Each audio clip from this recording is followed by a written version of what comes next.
Hello viewers, இன்றைக்கான வீடியோவில் நம்ம என்ன பண்ண போகிறோம்னா எப்படி ஷேக் மேட் ரெடி பண்ணுறது இந்த வீடியோவில் பார்ப்போம்.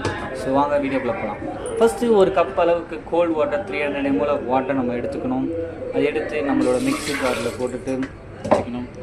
அப்புறம் நம்மளோட ஷேக் மேட் பவுடருங்க, அதாவது மில்க் பேஸ்டு ப்ரோட்டீன் பிளெண்ட் எடுத்துருக்கோம்.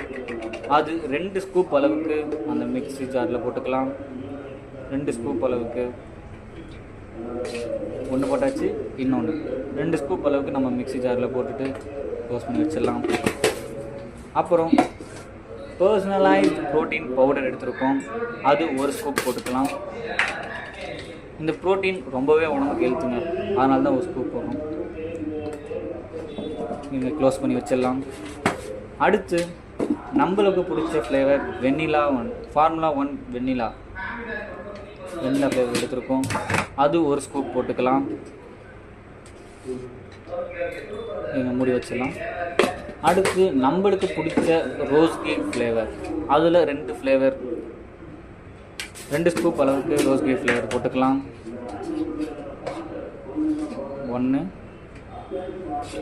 இன்னொன்று 2 ஸ்கூப் அளவுக்கு ரோஸ் கேக் ஃப்ளேவர் போட்டாச்சு. அண்ட் நம்ம உடம்புல நார் சத்து இல்லை, ஃபைபர் இல்லை அப்படின்னா நம்ம active fibre complex 1 spoon add பண்ணிக்கலாம். ஆக்டிவ் ஃபைபர் ரொம்ப பவுடராக இருக்கும், அது 1 ஸ்கூப் அளவுக்கு நம்ம ஆட் பண்ணிக்கலாம். நம்மளோட ஷேக் மேட்டில் 1 ஸ்பூன் அளவுக்கு நம்ம ஷேக் மேட்டில் ஆட் பண்ணிக்கலாங்க.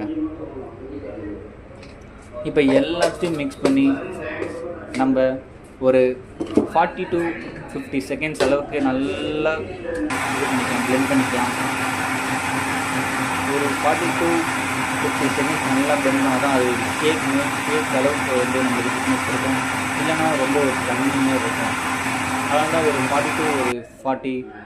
40 செகண்ட்ஸ் வரைக்கும் நம்ம அடித்து வச்சுக்கலாம். அண்ட் அரைச்சாச்சு. இப்போ நம்ம